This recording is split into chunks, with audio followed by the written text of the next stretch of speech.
You for joining us on this webinar in honor of Domestic Violence Awareness Month.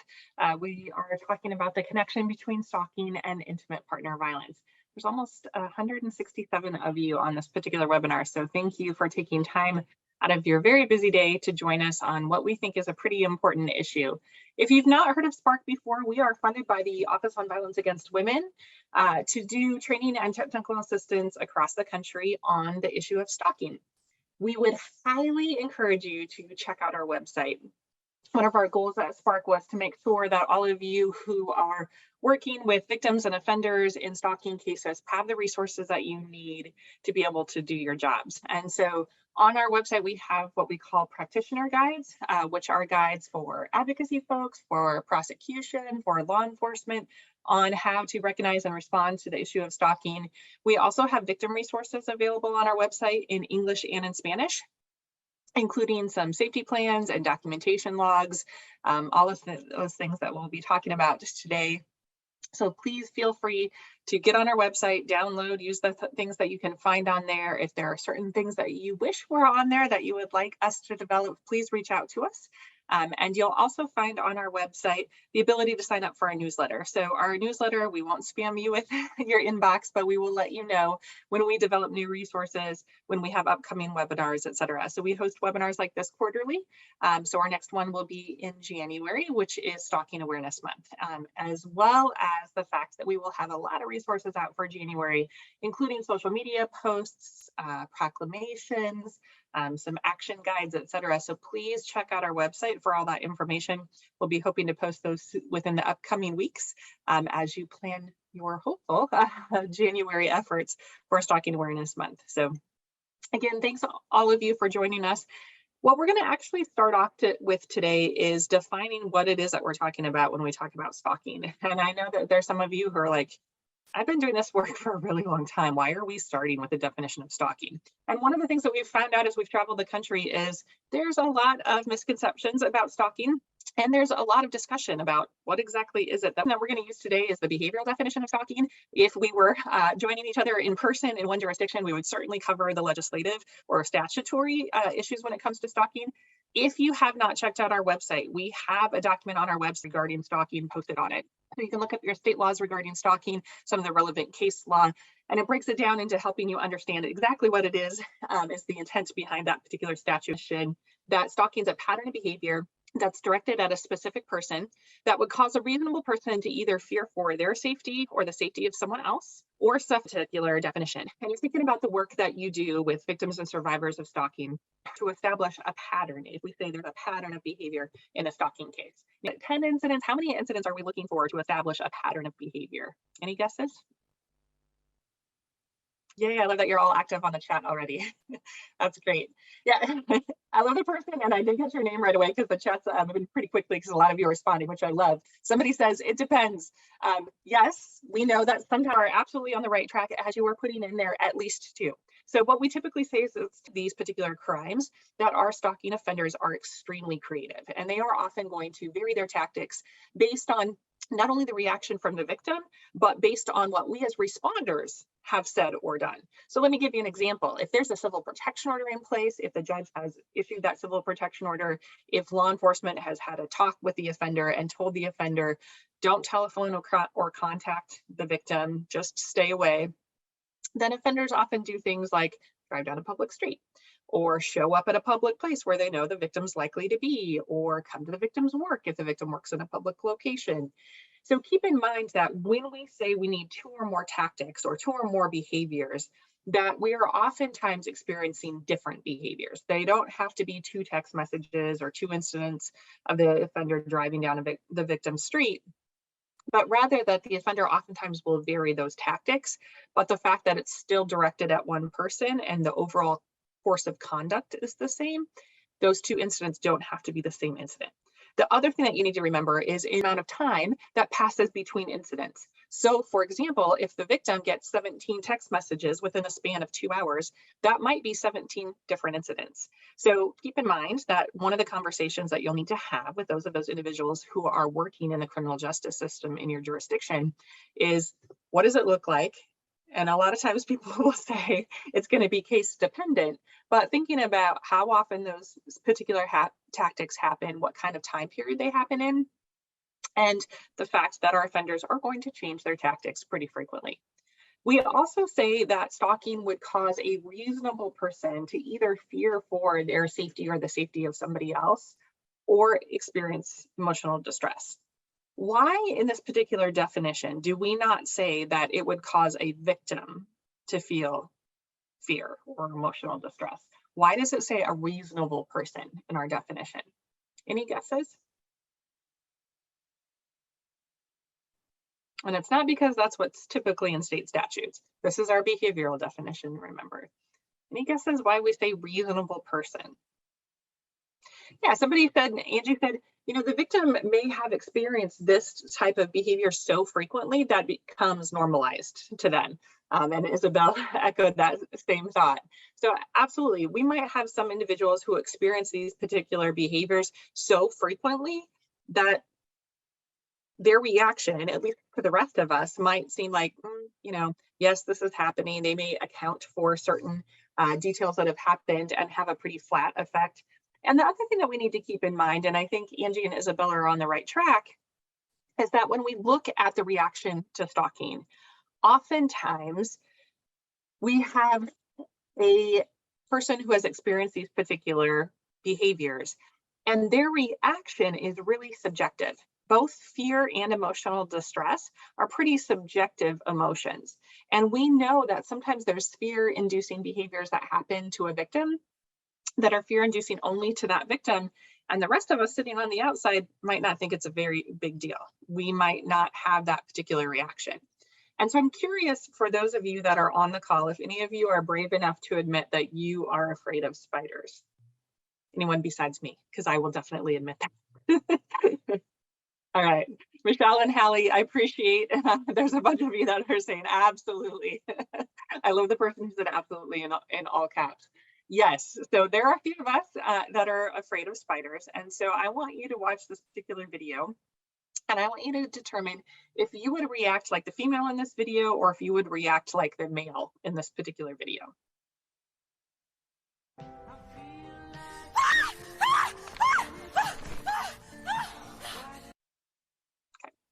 So some of you, and Annalise, I can see your name as the most recent on there. I am assuming that you are going to react like that woman did and probably jump on the back of the couch and not be very excited the fact that spider is really there. I'm also curious how many of you would react like the male, like that's not really a big deal. It's a tiny spider, like I'll grab a can of Raid, I'll grab my shoe, I'll relocate it outside if you're a peace-loving individual. Yeah, so we see already in the chat that just amongst the participants that we have on this webinar, there's about 200 of you on here. Most of you are saying, maybe I'll react this way, maybe I'll react that way. And some people said, it depends, right? So I'm curious of how many of you might even say that the female in this particular video maybe overreacted a little bit, like their reaction was a little over the top. And most people say, yeah, it was a little dramatic, but maybe I can see how that would happen. Maybe I can't see how that would happen. What if I changed the scenario and told you that this particular woman had actually been bitten by a black widow spider before? It's a poisonous spider. She has a big scar on her leg as a result of that spider bite, and that's why she's reacting in that particular way. Most of you would then say, well, now her reaction's a little bit more justified. And I didn't change the scenario at all, except to give you some context.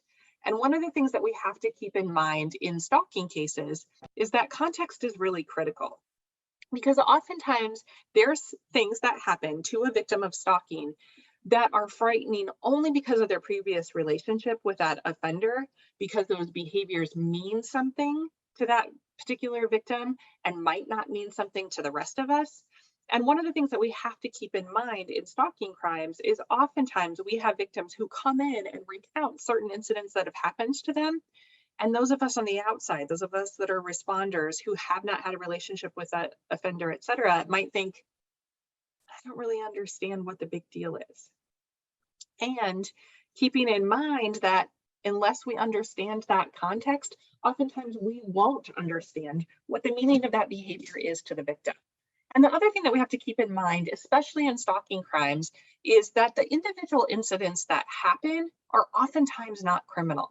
It's not criminal to send somebody a text message or drive down a public street, but it might become criminal when it's in the context of a stalking case.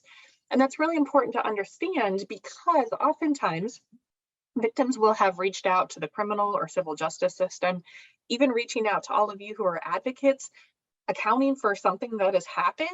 And we might think, well, I mean, that's not really crime, so there's nothing we can really do about it at this particular moment in time. And so as a system, even those of us that are community-based advocates, oftentimes we are responding to one particular incident. And that incident in and of itself might not be a criminal incident. And so one of the things that we have to be thinking about is oftentimes when victims are coming in to make the report, we have to understand first the context of what has been happening so that we can understand why this has been impactful for the victim. And we also have to look at the bigger picture. We have to think about how does this particular incident play into that larger picture when oftentimes in stalking crimes, we're given one piece of the puzzle. And we might have one piece of information, the victim may have another piece of information, other folks like law enforcement, community-based advocates, et cetera, might have other pieces. And we're essentially trying to put that pieces of the puzzle together. And that can be pretty difficult in stalking crimes. And stalking crimes oftentimes involve a lot of resources, a lot of time, a lot of effort on our part, as well as the victim's part, to try to put those pieces of the puzzle together. And so as we're doing so, please keep in mind that the context of those particular behaviors may not on the surface mean anything to us unless we have a better understanding about the relationship, about what those behaviors mean, et cetera. So as we move forward, I said we're not going to be able to have a chance to cover all the state statutes because number one, who would want to listen to a 90-minute webinar covering state statutes on stalking? But on our website, if you go to our website under our information section, we have all of the state statutes and the territories listed in a document that you can click on a map and it will bring up your particular jurisdiction state statute when it comes to stalking. So if you haven't had a chance to check that out, Emma, who's our associate at Spark, just linked that in the chat for you, and you can check that out on our website. And huge thanks to Emma, because Emma put a lot of effort into helping create that particular map and those statutes. So we want to talk a little bit about the prevalence of stalking behavior as it compares to domestic violence, because I'm assuming that most of you on here have a pretty good grounding in understanding intimate partner violence. And somebody asked, Angie asked about tribal statutes. We don't have all of the tribal statutes on our website only because there were so many of them that we couldn't possibly cover each particular statute. However, if you want access to that, please reach out to us and we will help you find a particular statute for a particular nation, et cetera, and make sure that you have access to those resources. So please definitely reach out to us. And we have a bunch of links on the website that can also steer you in that right direction as well. So as we look at the stats for stalking as it compares to domestic violence, a lot of people are surprised to realize that 1 in 3 women and 1 in 6 men will be impacted by stalking at some point in their lifetime.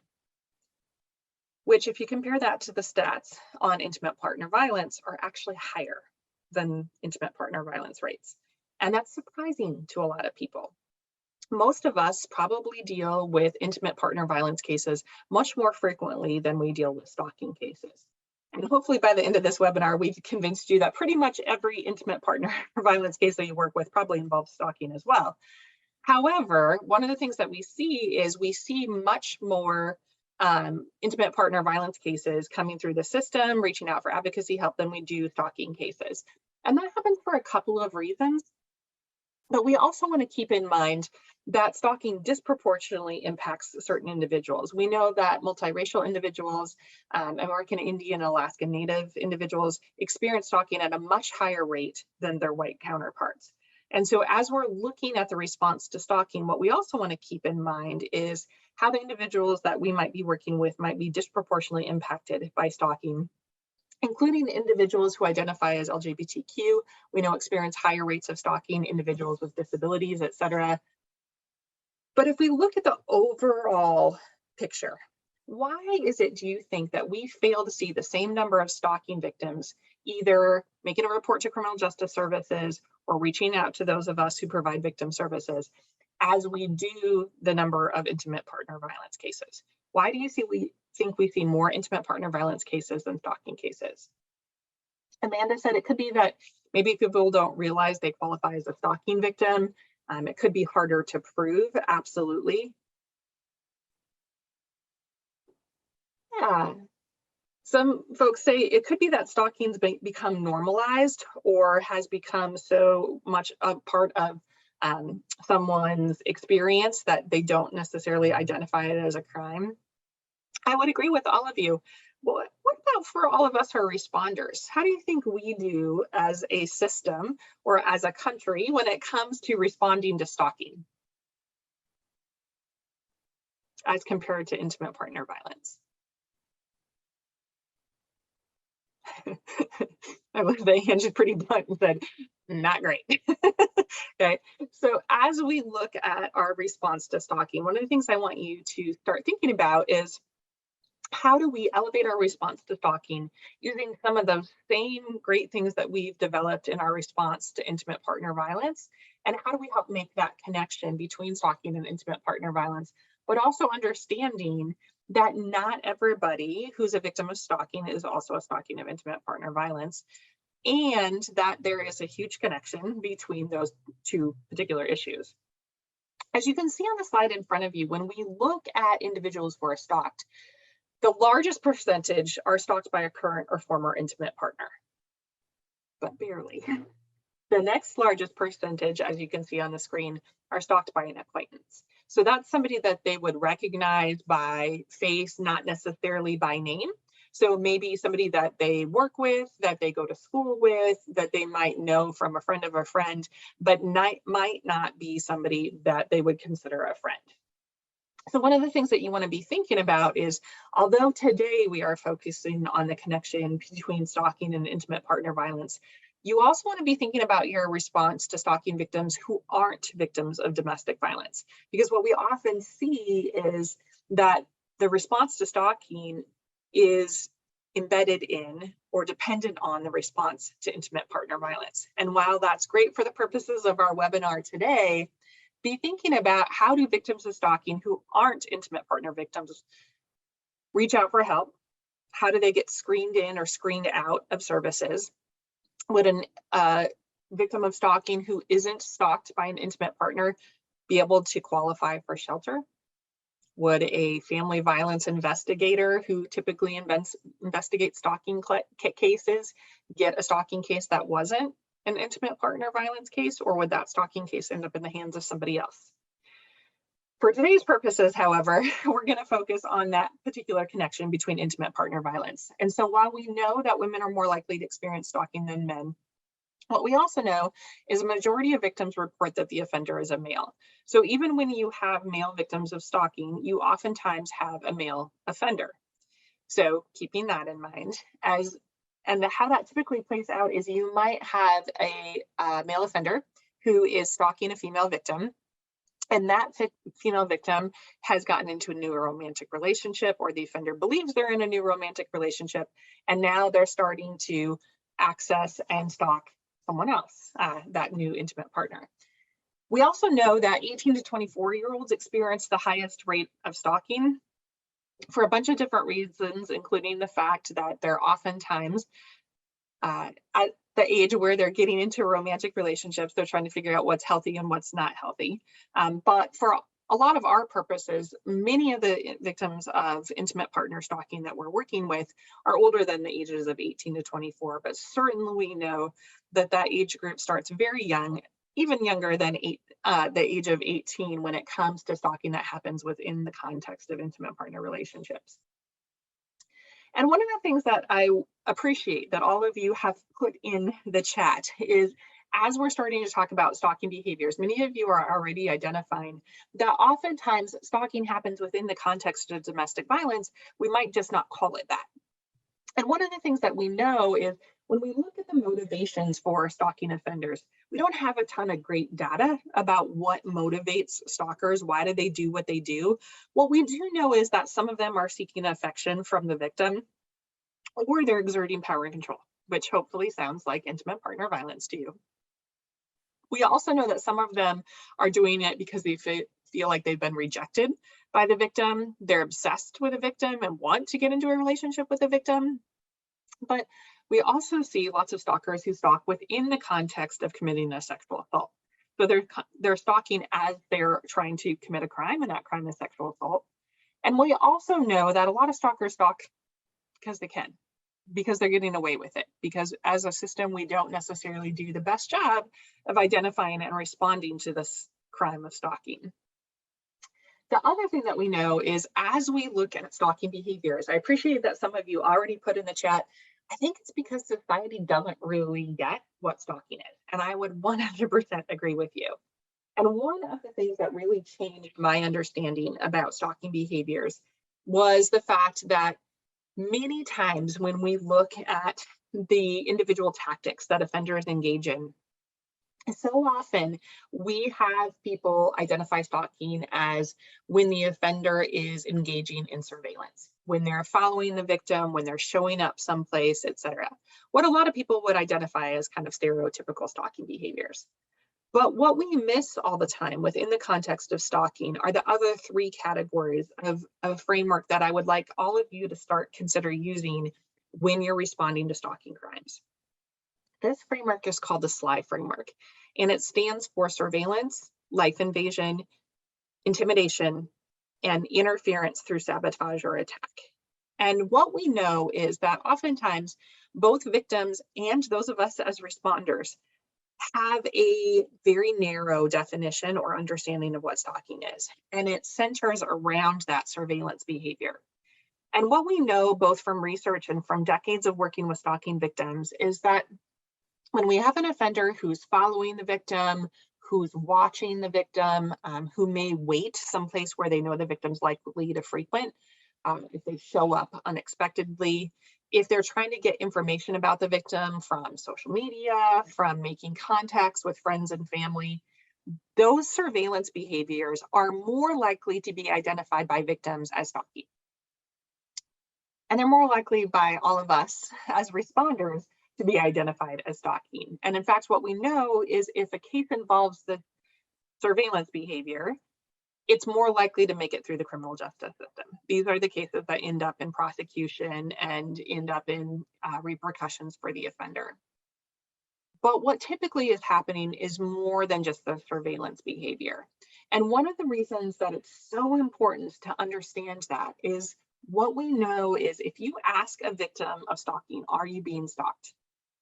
In a lot of instances, they're going to say no, even if they are being stalked, because they might not be experiencing these surveillance behaviors. But instead, if we ask a victim of stalking, is somebody showing up unexpectedly? Is somebody laying in wait? Is somebody threatening to harm themselves if you don't engage in a relationship with them? Then oftentimes, if we name the specific behaviors, then victims say, oh yeah, that's happening to me. And that's stalking behavior. But if we simply ask, are you being stalked or are you being harassed? Most victims will say no, unless they're experiencing this surveillance behavior. What we also know is if we're trying to prove a crime that revolves around a course of conduct or a pattern of behavior, the more incidents we have, the better able we are to establish that pattern of conduct. If we don't have incident 1, we can't have incident 2 or 3. So we would never get to our 2 or more incidents to establish a stalking crime. But what typically happens is people recount on or prosecute under or charge under or arrest under only certain definitions of stalking, and that centers around the surveillance behavior. But what is also happening in these particular stalking crimes are things like life invasion, where the offender is making unwanted contact at the victim's home, through phone calls. They may be invading the victim's property. Somebody ever worked with somebody who said, I know that the offender has been inside of my house Nothing's missing. There's no sign of forced injury or no sign of forced entry, but I know that they've been in there. Yeah, a lot of you are saying, yes, that sounds familiar. That's something that happens a lot in stalking crimes. I'm reminded of that old movie, and I'm going to date myself here, Sleeping with the Enemy, when the offender had let himself in and rearranged the groceries inside of her pantry, and she knew that he had been there. One of the things that we see happen a lot of times is some type of property invasion, where a stalking offender has committed some kind of act of vandalism. They've slashed a tire, they've let themselves into the house, etc., doing those small things to make sure that the victim knows that they're still around, kind of that I'm keeping an eye on you type of a thing. What we also see happen in a lot of stalking situations is we have an offender who's sabotaging a victim's work, their finances. They may show up at work so that often that the victim ends up being fired because the offender keeps showing up or keeps calling. They may have to miss work because of the offender's behavior. We might have an offender who shows up someplace and keeps the victim from leaving, causes a scene at a restaurant, at a gym, at the kids' school play. They may attack friends or family or physically or sexually attack a victim. And they may also engage in property damage. They may threaten to harm themselves or somebody close to them. They may engage in what we call symbolic violence, which is something that means something to the victim, but not to anybody else. So it might be delivering flowers to the victim's work with a card that says, "I will always love you." And everybody on the outside says, "Oh, well, that's so sweet. Somebody got flowers." The victim interprets that "I will always love you" card to mean "I will always love you," and interprets the threat behind that particular gesture. So keep in mind that what we see happen in a lot of stalking cases are all these different forms of behavior, but what frequently happens is if you ask somebody, are you being stalked? They only identify that they're being stalked if we ask and understand the surveillance behavior. But there's more to the stalking behavior than the surveillance behavior, including the life invasion, the interference, and the intimidation. And so one of the things that I want to encourage you to start thinking about is if you're working with somebody who's experienced these particular things, you can't just ask, are you being harassed or being stalked? You have to ask specific questions about the SLY framework behaviors. And to do so, we've actually developed a couple of resources on our website. For law enforcement, we have an investigative guide for those individuals who are responding on scene to ask about the SLY framework. For victim advocates, we also have it outlined in our advocacy guidelines, et cetera. So we're going to encourage all of you to start adapting that framework and asking specific questions. Number one, it can help us prove the criminal side of things. It can also help if you're trying to help somebody fill out a civil protection order affidavit and improving that course of conduct there. But also, most importantly, it helps us safety plan, because we know oftentimes that the offender is going to change their behaviors frequently. And when they change their behaviors, having an outline of what might happen next, they might destroy your property, they might show up someplace, and being able to safety plan around that is really essential into keeping our victims safe. So keep in mind that oftentimes, if you're working with a victim of stalking, the SLY framework can be really helpful for a safety planning aspect as well. The other thing that we want to be thinking about is as our offenders change their behaviors frequently, we want to always be adapting to those new behaviors. And one of the things that you're going to hear me talk about a lot today is that safety planning with victims needs to be an effort that is done on a continual basis. You don't just safety plan at the beginning of a stalking case and then we're done, because what we know is oftentimes the offender is going to change their behavior, and we're going to need to adapt our safety planning according to that behavior change. So as we've laid the foundation of understanding what those behaviors look like, I'm guessing many of you are like, well, those are domestic violence behaviors. And I hope that that was ringing a bell for many of you, because as we look at the response to stalking within the context of domestic violence, we oftentimes don't necessarily see the forest through the trees. And what we know happens in cases across the country, and it does not matter which discipline you work for, okay? So this is just a highlight of some of the law enforcement response, but keep in mind this happens with victim advocates, with the judicial system, with civil attorneys, et cetera. that oftentimes when we have stalking behavior happening within the context of domestic violence, we simply chalk it up to the domestic violence behaviors, or we initiate a response based on our domestic violence response, sometimes because that's what we're more comfortable with, sometimes because we have a better understanding, etc. And somebody asked, do we sometimes have individuals who stalk somebody they've never met? Absolutely. It's not unusual for individuals to be stalked by a stranger or somebody they've only met online, etc. So as we look at the response to stalking within the context of domestic violence, keep in mind that these particular studies highlight some of that response. So in this particular case, in the middle, we had about 1,800 incidents of domestic violence that law enforcement had responded to. And about 1 in 6 of them had enough evidence within the police report where they could have also charged stalking in addition to domestic violence. And out of that, there was only 1 arrest for stalking. And what we see typically happen in responses across the country when stalking happens within the context of domestic violence is that we don't necessarily identify it as stalking behavior. I'm assuming that most of you are familiar with the power control wheel that just appeared on your computer screen.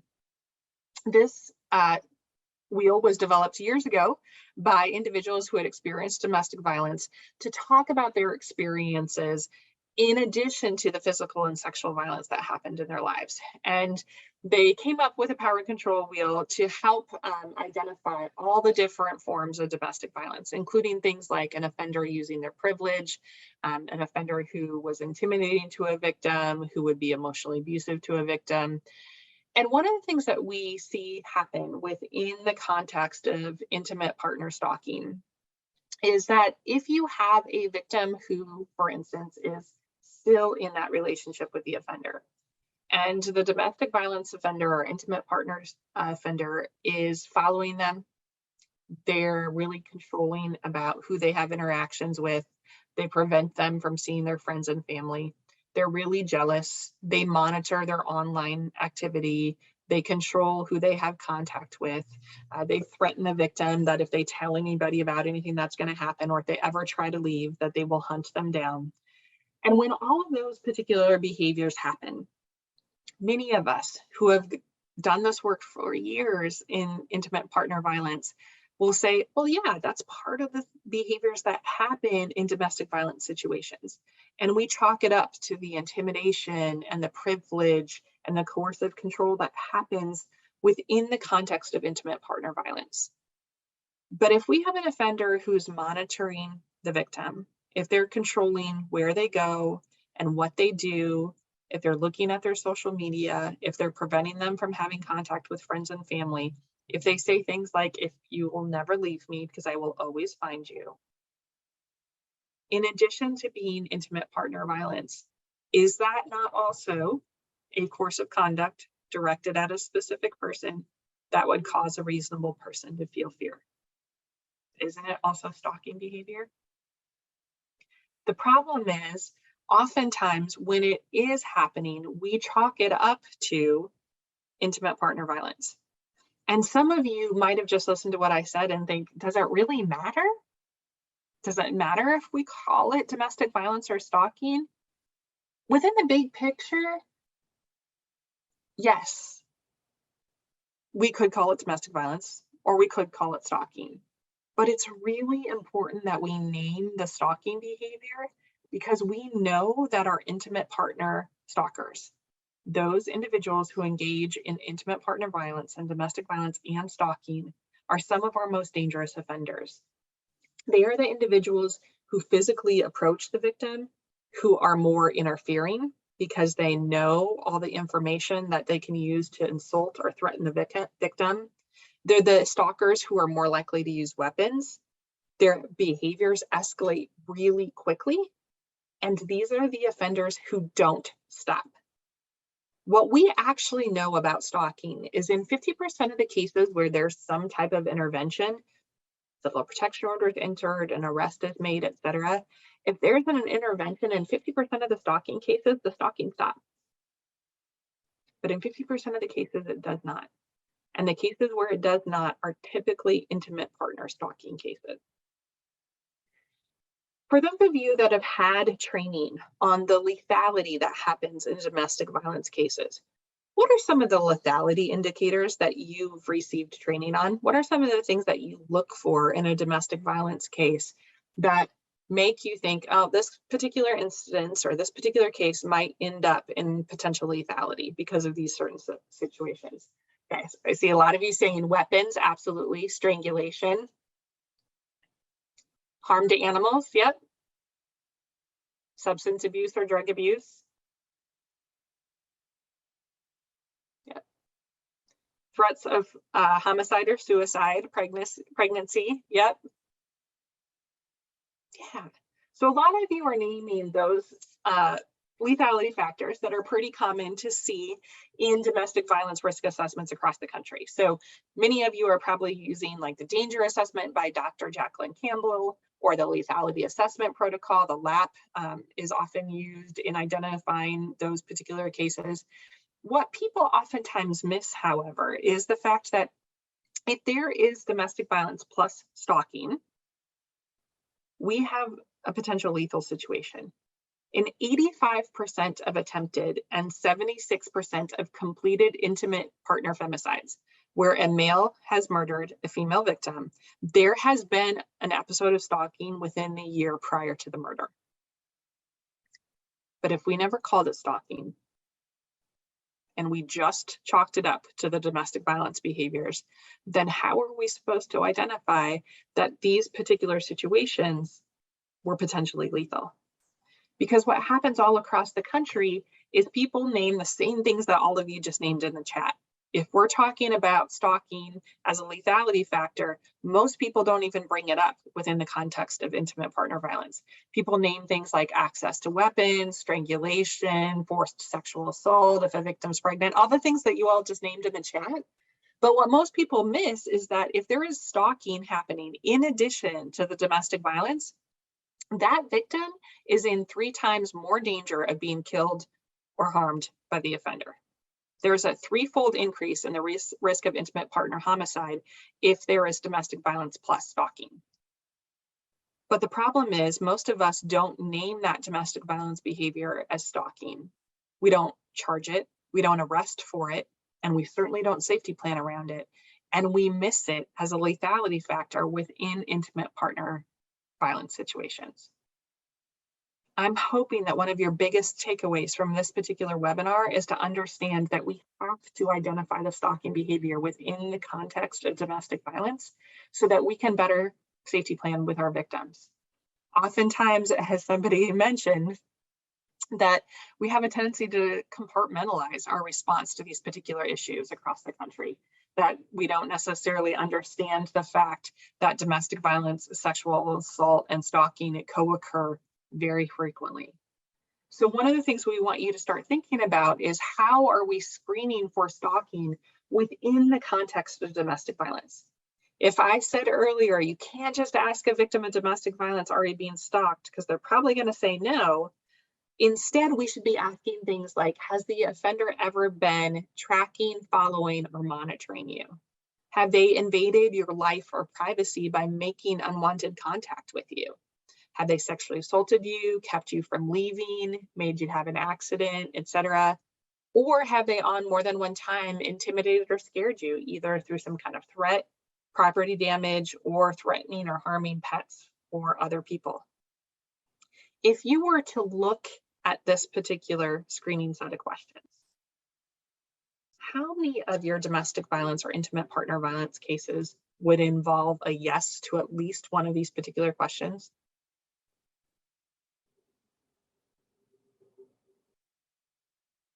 How many of you looking at these screening questions would say, yeah, most of the victims that I'm working with would answer yes to at least one of those questions? And that's the slide behaviors in 4 questions. The first one's on surveillance, the second one's on life invasion, then interference through sabotage or attack, and then intimidation.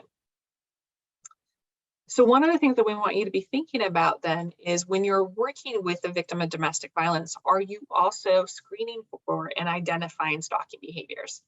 And using these 4 questions to do so is a really great way to add screening questions that go beyond just, are you being stalked or harassed? Because victims are likely going to say no. So Emma's going to link again in the chat a copy of this PowerPoint so that you all have it. So in case you're all like, wait, I didn't get a chance to write down the questions, Emma's going to link it in the chat for all of you so you have access to this particular PowerPoint. So one of the things that we want to be thinking about then is, how do we identify the particular cases that we're working on, those domestic violence cases that pose an increased risk? How do we identify risk in stalking cases? And one of the things that I would encourage all of you to be thinking about then is to use a stalking specific risk assessment. The assessment that we recommend is called SHARP, and it stands for the Stalking, Harassment, and Risk Profile. And you can find it either at coercivecontrol.org or stalkingrisk.com, or you can go to Spark's website, and we have it linked all over our website as well. And Emma just put it in the chat for us. So what I want you to keep in mind, however, is as great as any assessment tool is, the danger assessment is amazing, the LAP is amazing, SHARP is amazing, they're just tools. And they never replace a victim's intuition. So if you're working with a victim who says, I believe this person is going to harm me, you need to listen to them. Okay? Their intuition is always a better predictor than any tool that's out there. SHARP, however, is pretty amazing.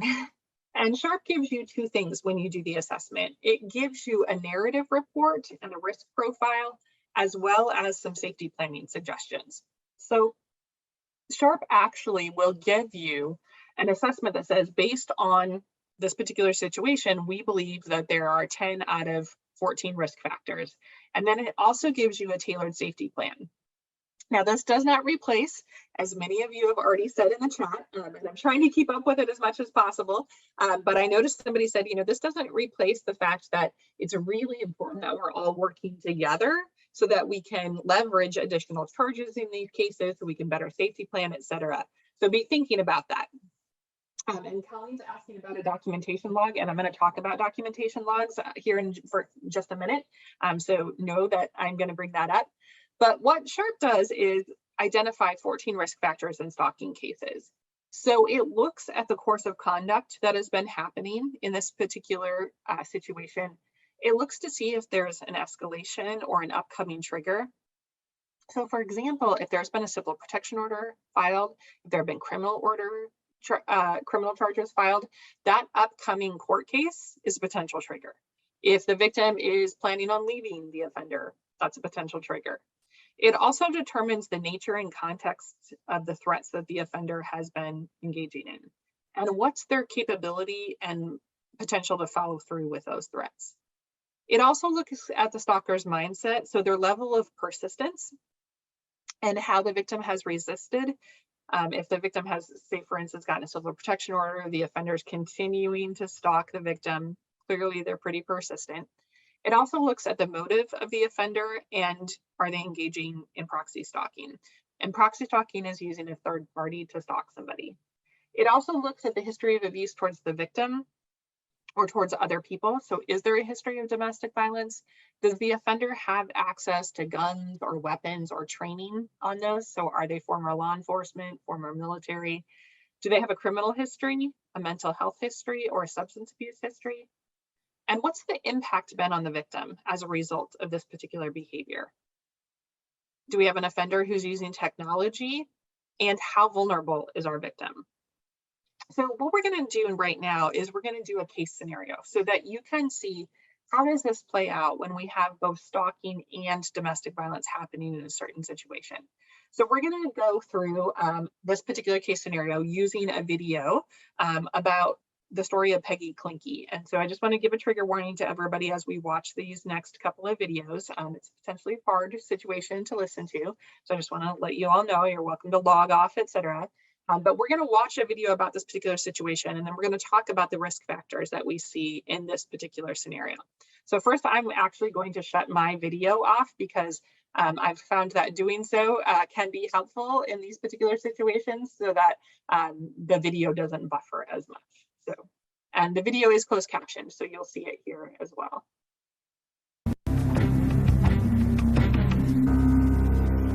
It all began in the fall of '98. At the age of 28, my sister Peggy began preparing for medical school in Albuquerque, New Mexico. She met and began dating a man named Patrick Kennedy. You know, in the beginning, it seemed like a very fine relationship to me. They were dating, doing dating things, going to movies, but I noticed a switch in Peggy's personality.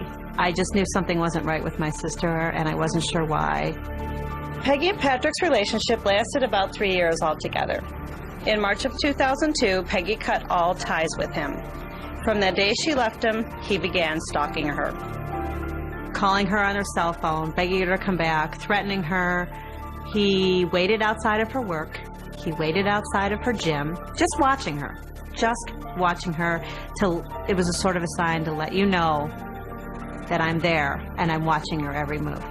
He wanted her back in his life, and until he did, you know, he was just going to persist with it. At one point, Peggy had called me in the afternoon and said, "You'll never believe this. Patrick jumped out of the bushes at work with a dozen roses and a wedding ring and asked me to marry him." And Peggy said, "I walked right by him, I got in my car and drove away." Peggy was very, very strong and very determined to shake this man from her life. And the more she ignored him, the angrier he got. Then he progressed to paperwork. He made a really nice 8.5 by 11 flyer with a photo of my sister on it, wrote all sorts of incredible obscenities about her, and put her cell phone number on it, and distributed it where she had her nails done, where she had her hair cut, where her gym was, where she worked. She took the flyer to the police and showed them that, but there was nothing they can do. It was only a flyer. But I think at that point, you know, we were still thinking that he was just playing a game. We didn't think it would escalate. And then he took greater steps because she wasn't reacting. That June, our family gathered in Orlando, Florida for my brother's wedding. Peggy brought a new man she had begun dating, Mark Sparks. Patrick knew that we would all be in Florida for this wedding. And he had flown to my mother's house in Poland, Ohio, and on her white garage doors with black spray paint, he sprayed "PK is a whore" on the doors. Patrick then returned to Albuquerque to set fire to Mark's house. I noticed I had about 8 messages on my cell phone, and I knew something was wrong. So I listened to the messages. My neighbor, my mother, the police, the fire department were all calling and saying that my house was on fire. Right away, Peggy knew that Patrick had done this. Peggy and Mark were going from hotel to hotel because they had nowhere to live because Mark's house was set on fire. We were at the point we didn't want Peggy to call us because we didn't know if he was trying to trace a phone call. We didn't want him to find out Peggy's whereabouts. Peggy, it seemed for a while, was just in hiding. Everything that Patrick did to Peggy, Peggy went and reported it to the police. She was getting very, very, very agitated with them because nothing was being done to stop this man from harassing her. Patrick's behavior was escalating, and Peggy got a restraining order. She went to the police and filed for stalking charges. The trial was delayed for several months. Nothing was being done. It was extremely frustrating, and in a time where you're being hunted by somebody and you feel more victimized by going through the system to protect yourself, then what good is it? And I remember Peggy coming home having a binder of probably 200-300 pages in it of just everything she had documented. Peggy did all the footwork. Peggy did everything. She did everything right, but nobody would help her. Why? I don't know the answer to that. Okay, so what we're going to do now is actually do a sharp assessment based on that particular case. So I am going to take you to, and this is where it always gets a little tricky, because I'm going to take you to the website and we're going to actually do a sharp assessment. So it's always a little fun when we're doing this on Zoom because it can take us just a second. So I am assuming all of you are going to then be able to see my screen. All right, everybody see my screen okay with the sharp assessment?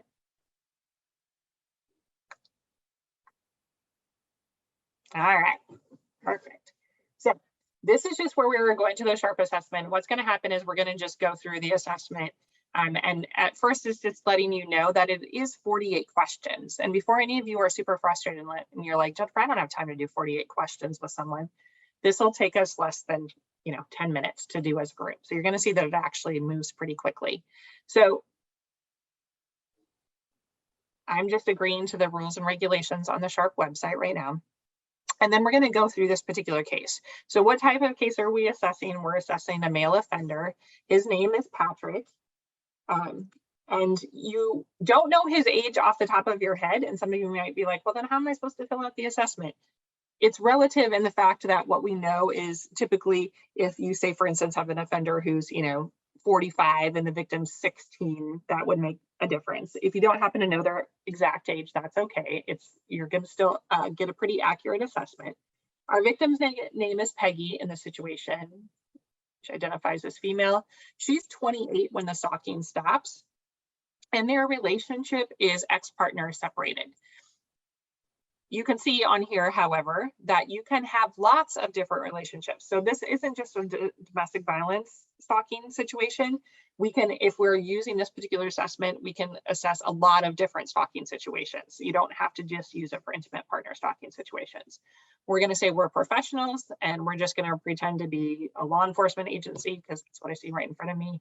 Are we doing this SHARP assessment to get information about a real case? Yes, this is a real case. I'm going to click no for this particular purpose because we use this in training a lot. So I would encourage all of you to get on the assessment and test out the assessment before you actually do it so that you get more comfortable with the questions. This particular scenario started in New Mexico, so that's where we're going to start with it. And then we're looking at the first set of questions, which has Patrick been tracking, following, or monitoring Peggy in any way? Most of us would say yes. Has he invaded her privacy by making unwanted contact with her through calls, text messages? Has he scared her through threats or property damage? And has he significantly and directly interfered with her life? So I think all of us would agree, most of us would say yes on all of those. And those are the 4 slide questions, okay? Has Patrick physically or sexually assaulted Peggy while he's been stalking her? Most of you are going to say, not that we know of, right? Has he forcibly kept Peggy from leaving or held her against her will, made her have an accident, or physically assaulted her in other ways? Again, not that we know of. And how long has this particular situation been going on? If you were a really astute listener, you heard them talk about how it had been going on for about 3 years. So all I'm going to do right now is just put in a date that's 3 years ago today so that you can see once I do so, the next thing says, okay, based on what you've put in, we think that this has been happening for 3 years. This is just to let us get an accurate assessment of how long the stalking has been going on. Because for instance, if it's been going on 2 weeks, that's much different than this has been going on for 8 years, okay? Somebody asked about the webinar being recorded. It is going to be recorded. We'll put it on our website. We have to get it back from TA to TA who closed captions it. So just look in the archives on our website in about 4 weeks and it should be posted there. So does Patrick regularly contact or harass Peggy in more than one way? Absolutely he does. Does he bother her at more than one location other than contacting her through her phone or computer? Yep. I think we can all say that his behavior has increased in frequency and severity recently. And then here we just are estimating how often he's doing these particular things in a certain month. How often, how many days out of 30 is he making unwanted contact with her through like phone calls, making his presence known? I'm going to just put 20 for all 3 of these questions just to show you how this shows up. In a typical month, how many days is he making? Is he directly approaching her? We might say a little bit less than that, so I'll say 15. How many days is he interfering with her life? Most audiences say every single day. So we'll put that on there just so you can see how it shows up in the assessment. Clearly, if you're doing this on a case you're working with, you would have much more accurate answers. And how many times has she broken up with him? Just the one time. Has he left objects, made gestures, or said things that felt threatening but weren't direct threats? The flyers, etc. Has he threatened to physically hurt or kill Peggy? Not that we know of. Has he described in detail how he plans to physically harm her? Nope. Has he threatened, harassed, stalked, or assaulted others close to her? Yes, obviously he was going after Mark and her family. Has he threatened to destroy property or sabotage her in other ways? He actually did destroy property. Has he directly or indirectly threatened her with a gun? Again, not that we know of, nor has he threatened to harm himself. Has he ever made a threat and then did exactly what was threatened? Again, not that we know of. And has he had other people like his friends or family engage in proxy stalking? The answer to that one was no. Have his actions made her afraid or concerned for her safety? And our options change now from not at all, somewhat, or extremely. Most of us would say extremely. Have his actions made her concerned about the safety of her kids or family members? Again, probably extremely. Have his actions contributed to her making some significant life changes? And it gives you some examples. So has she changed jobs or work? You heard about how she was living in different places, that she's probably spent money or taken time off of work. So I think we'll say extremely for this one. Does she believe he's capable of harming her or others close to her? Again, probably extremely. And is she concerned about a significant financial or social impact, either loss of job, loss of housing? Remember, she's bouncing from hotel to hotel. So the answer to that one was also probably extremely. Has he been directly and clearly notified that the harassment and stalking is unwanted, informally or formally? Yes, he was told to stop and she got a civil protection order. Has he persisted in contacting her? Yes. Is there a court order in place? Yes. And notice when I click yes, then it pops up with another question to say, has he violated the court order? The answer to that one was also yes. Has he been controlling, extremely jealous, or physically violent towards Peggy or others in the past? I think a lot of us would either say yes or definitely suspected. The extremely jealous piece, absolutely, I think we could say yes to, because he's been extremely jealous with her and with Mark by setting the house on fire. We don't know anything about him being physically violent with her or with other people, at least according to the video, so we're going to leave those blank. Has he ever threatened or used a weapon, strangled her, sexually assaulted her, etc.? We don't know the answer to that. Does he have a criminal history, drug or alcohol problem, or serious mental health issue? Now, keep in mind, most people are going to look at Patrick's behavior and say, that's not normal. It's not a mental health issue, however. It's a history of power and control.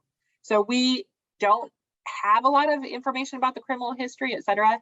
Keep in mind that at this point in time, he had not been arrested for starting Mark's house on fire or vandalizing the mom's house. So he doesn't have a criminal history yet. Is he thought about or attempted suicide in the past? Unknown. Does he have guns? Is he obsessed with weapons? Any military or law enforcement background? Again, we don't know the answer to that. Does she believe he's using technology to sabotage her? The answer to that is yes, because you heard the sister say we were afraid for her to call us because we were afraid he might be monitoring her phone calls. Do messages from him suggest he feels rejected, humiliated, or degraded by Peggy? No, yes, suspected, or unknown. We could put yes for this one because clearly the flyers, etc., that he put up. Does he indicate he wants revenge or blames Peggy for ruining his life? We could say unknown because we don't have a lot of information. Does he seem unconcerned about things like going to jail or dying? I would say yes. He doesn't seem to care by setting, Mark's house on fire, etc. Any potential upcoming events that concern her about a trigger or an escalation? Remember when I said earlier that an upcoming court case would be, so she has the upcoming trial. Does she feel like she's sent him mixed messages? No. Does she believe he's aware that the things he's doing upset or bother her? Yeah. And does she feel bad for him because he's had some difficulties or life problems? No, she was pretty clear in that. Has the threatening, assaulting, or stalking behavior been previously reported to the police? Yes, it has. Does she feel like there's limited or no consequences for his behavior? I'd say yes. And does she feel more vulnerable to his behavior because there's things about the environment that limit her ability to be safe, like access to resources? Is she isolated? So if we say yes here, then it says, does she work or go to school at the same place as him? Is he in a position of authority over her? Does she live or work near him? At one point she did. Do they have kids in common? Does she live in unsafe housing? Absolutely. Bouncing from a hotel to a hotel. Does she have limited access to resources? And is she isolated? Most of us would say yes to both of those. Does she have limited access to safety measures? Probably also a yes. And then at the last and final screen, it asks us if there's any unique safety situations we want to bring up in this particular regard. So here where you want to think about using this is for those of you that are like, it really takes that coordinated response, or we're talking to other people about what's been going on. Obviously, for those of you who are advocates with a limited release of information, you all know what your obligations are according to the Violence Against Women Act. So anything that we want to add about the unique aspects of this situation, most audiences they want to say Patrick has resources to travel and that there are multiple victims, including mom and Pat and Mark, multiple victims in multiple jurisdictions. And the cases are awaiting arrest or trial. And then any other safety concerns, most folks want to say that, you know, Peggy's bouncing from hotel to hotel, etc. And then we're done with the assessment. That's how quickly it takes. Now, most of you noticed that that took about 7 minutes for us to do as a group. So clearly, the longer you practice with this particular assessment, the better able you're to fill it out, the easier it is to get your reports, et cetera. And so what it's doing right now is generating the risk assessment as well as the safety plan. And so what you want to do is once it generates those particular things, you want to save each of them because it's going to generate it as a Microsoft Word document. You want to make sure you save those things because you can't just go back to your computer. So for those of you that are law enforcement, you're an advocate, et cetera, if you start filling this out and you get interrupted to go talk with somebody else and you come back, the assessment is not going to be done there. Down there still because it's going to erase itself as a safety mechanism. So if, for instance, a victim was doing this at their home, et cetera, that the offender couldn't find or have access to it. So someone asked, should it be done with the client? You don't have to do it with the client. You can certainly fill it out on your own to try to, you know, get a good idea of what's been going on in these particular cases. The one thing I would recommend against is having a victim do it on their own without a support person, because there's a lot of really traumatizing questions in this particular assessment. So you want one to just send them off to do it on their own. So what I'm going to do right now then is open up the assessment based on what we talked about. So this is where it gets a little tricky with Zoom. So I need to stop sharing the assessment and I am going to share my screen and show you what it came up with. So I'm going to share. All right, so how all of you should hopefully now see the risk assessment. Can you see the risk assessment here? This is actually the safety plan. We're going to go through that first because that's the one that happened to bring up.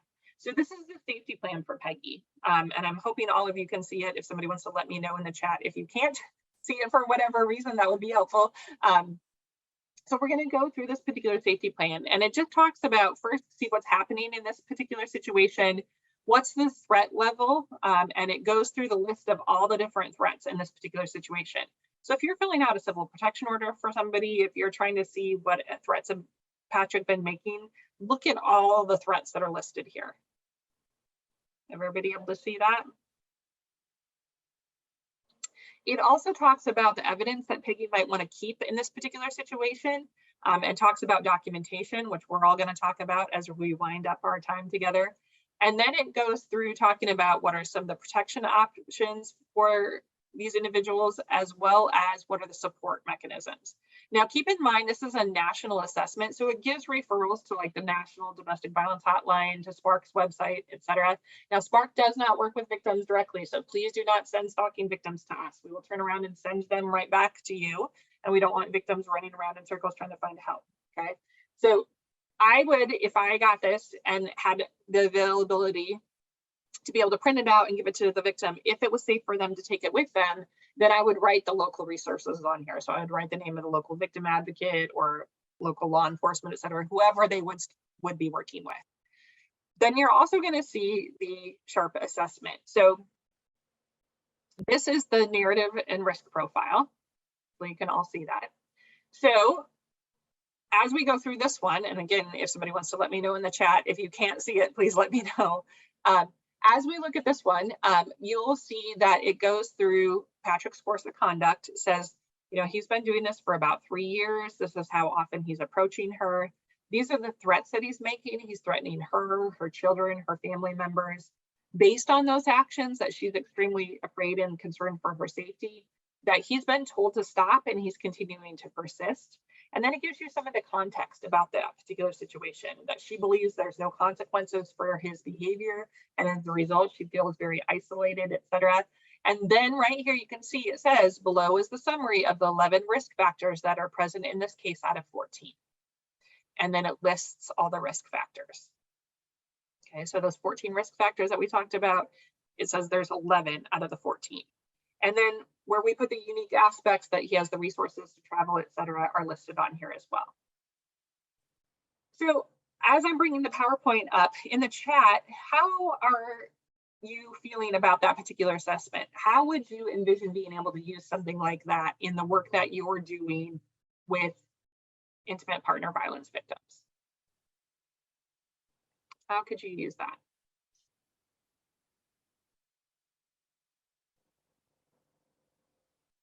Any ideas? So somebody said, how is law enforcement using it? So I spent a lot of time training law enforcement.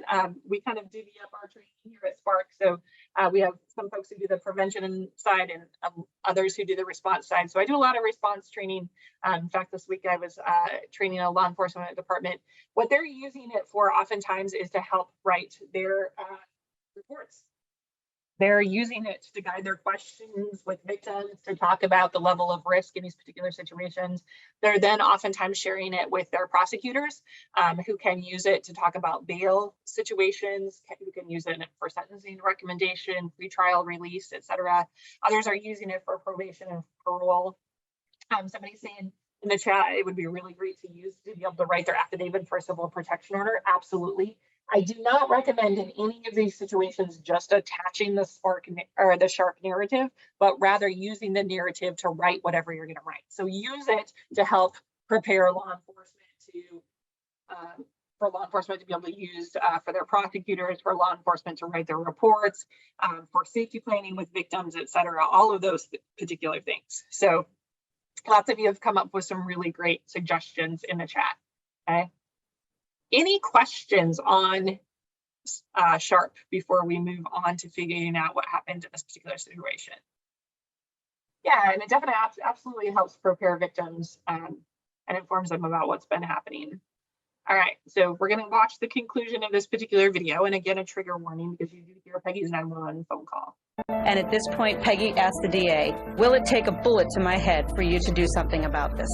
With Patrick's behavior escalating, we just felt like, at least temporarily, let's get you out of here. Let's wait for this stalking trial to come up. And by that time, we can determine whether it's safe for you to move back home. Peggy soon left for Turlock, California to begin a new life. She did everything she could to leave no trace or trail to protect herself. 6 days before her stalking trial was to happen, Patrick found Peggy after months of searching. So how did this happen? After paying a private investigator for information, Peggy's stalker drove to the Albuquerque airport, checked a handgun and a hunting rifle at the airline counter, and flew to San Jose, California. He retrieved his bag with his weapons, rented a car, and arrived at her neighborhood. He posed as a private investigator, approached a delivery driver who recognized her photo, and gave him her exact address. He caught up with her on her way out of the house early Saturday morning. He duct taped her hands together, he choked her, and he beat her. He beat her so severely with his gun that her blonde hair turned bright red. Despite all of this, Peggy managed to break free and flee to a neighbor's apartment where she was able to call 911. 911 emergency. I have a stalker and he's here to kill me. He's already beat me up and taped me. He's in my house. 1410, number 118. He's going to be dead. Who's there? Patrick Kennedy. He's beating me up with a gun. He's trying to break it now. Does he have a gun right now? He already beat my head. If you don't get her, he's going to kill both of us. Okay, we're on the way, ma'am. Now. Are they on the way? They're on their way. Quickly. My head is stopping wet with blood. He gets in this house. He's going to kill us. Stay on the line with me, ma'am. I'm staying on the line. Oh my God. How close are they? They're on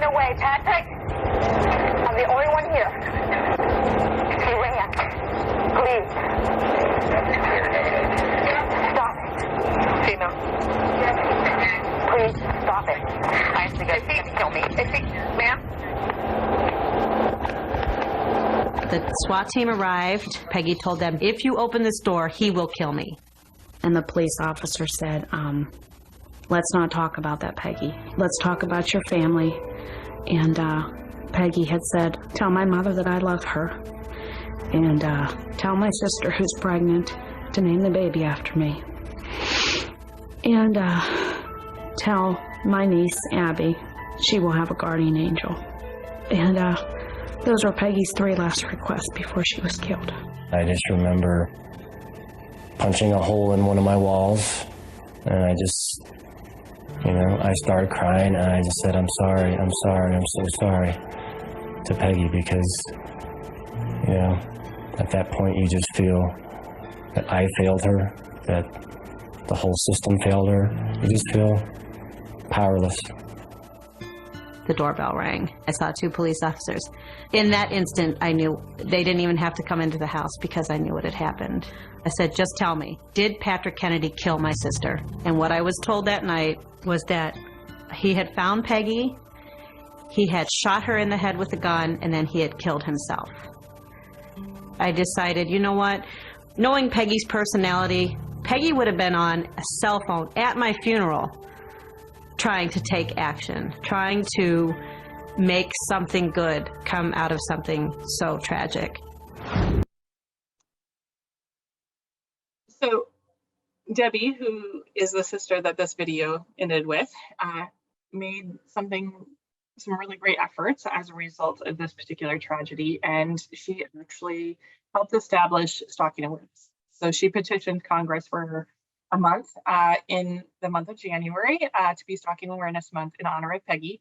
That's the month that Peggy was born and the month that she was also killed. So we have on our website linked to a webinar where I go through this risk assessment.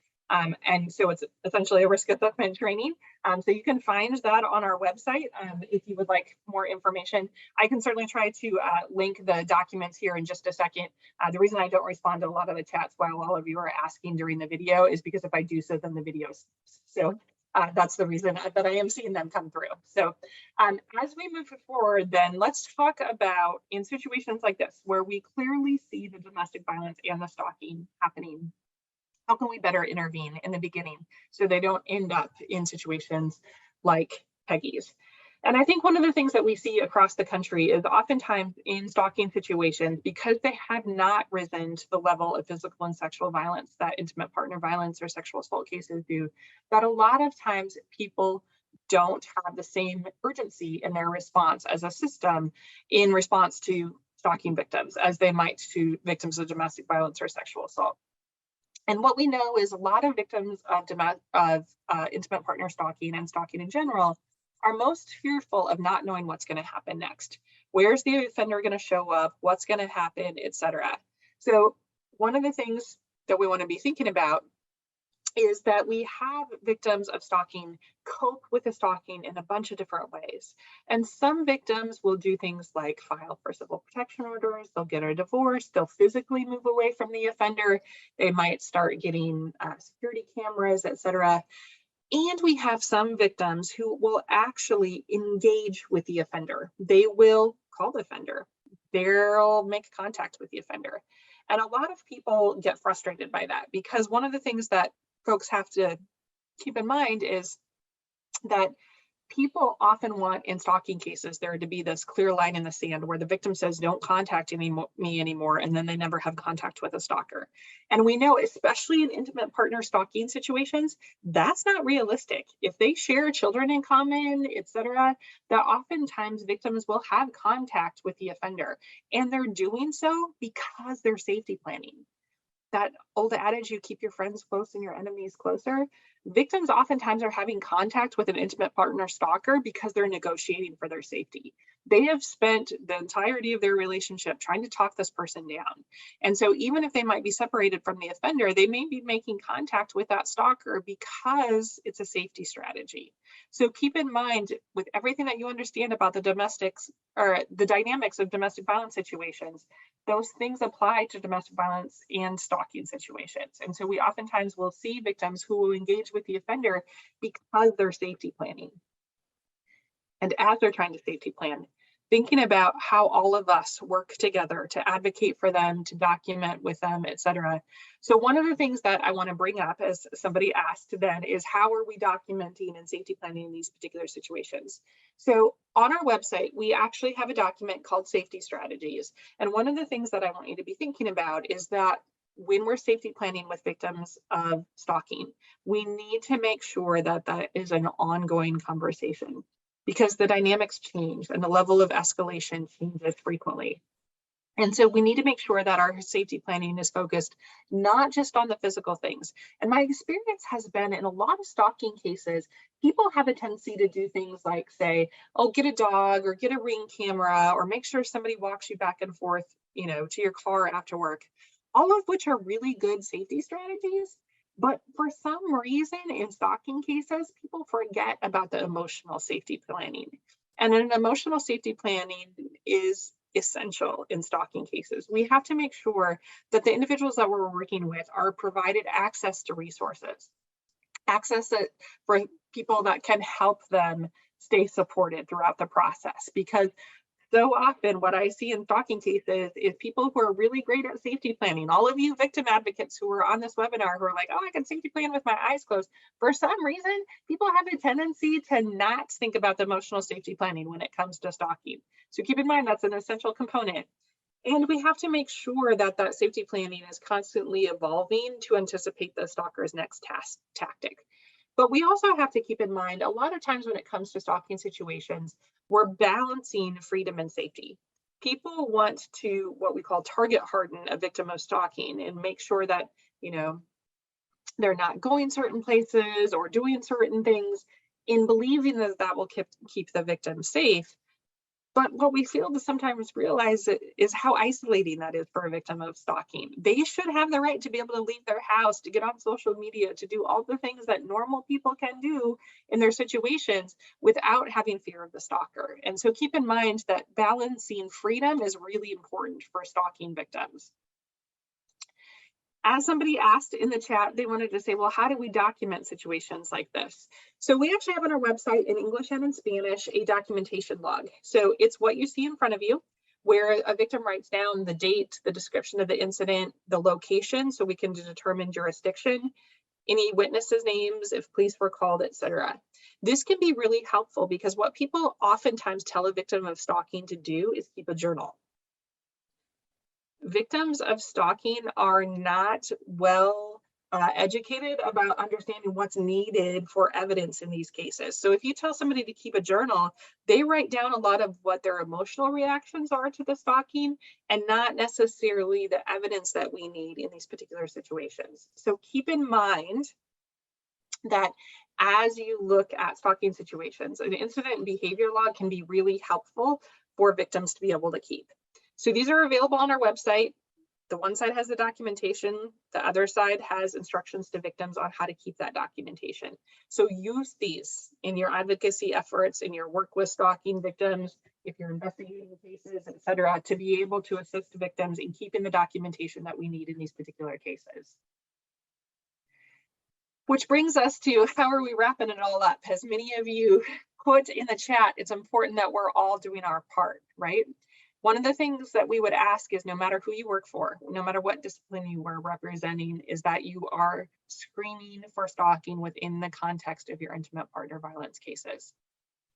And thinking about, as we're working together, how are we integrating our approaches? How are we focusing on risk? How are we doing case reviews? Are we safety planning that goes beyond just the physical safety planning to include the emotional safety planning? What does it look like for training and access to training on stalking in your jurisdiction? Most of you had the chance to be on this particular webinar today, but did your coworkers?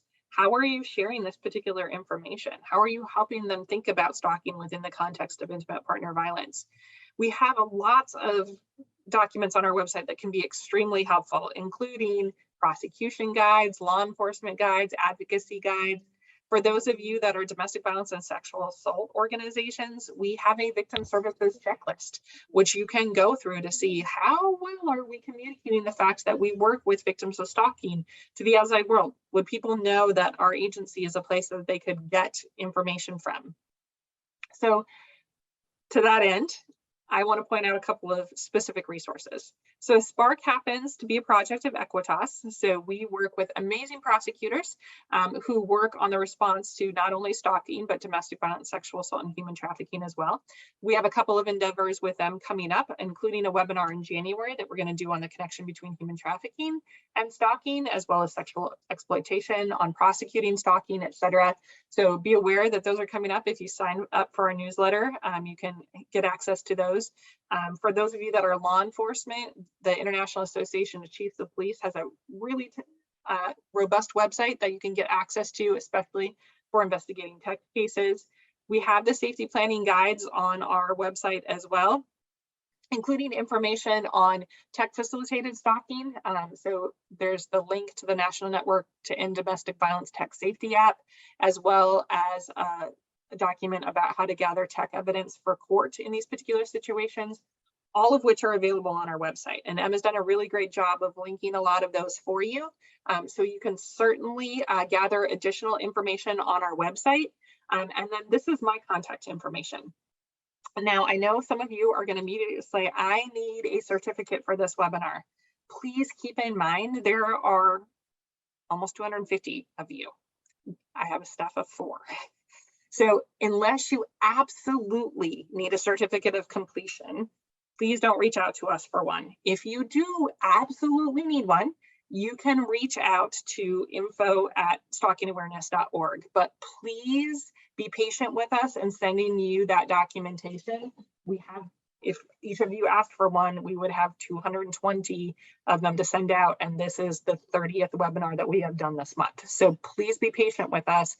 Do not reach out to TA for a certificate. They won't be able to give it to you, but only if you absolutely need one, please reach out to us, and then we can certainly give one to you. So I'm going to make sure that I'm covering a lot of questions in the particular information here. I just want to make sure that there isn't anything that's coming to light, and I appreciate how thoughtful and interactive all of you have been in the chat. So, and a huge thanks to Emma, who has been linking all the resources in the chat. Emma's the backbone to the Spark team, so we really appreciate her. And of course, a huge thank you to TA, who hosts the webinar for us, which is always a great resource, so we really appreciate them. Any last minute questions that all of you want to ask me? The email again for the certificate is info@stalkingawareness.org.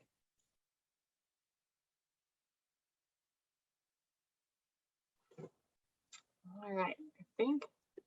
Yep, thanks Emma for putting that in. All right, well, if there aren't any additional questions, thank you all very much. And please check out all the information that we're going to have available for Stalking Awareness Month in the month of January, including additional webinars that we'll be hosting that month. Thank you.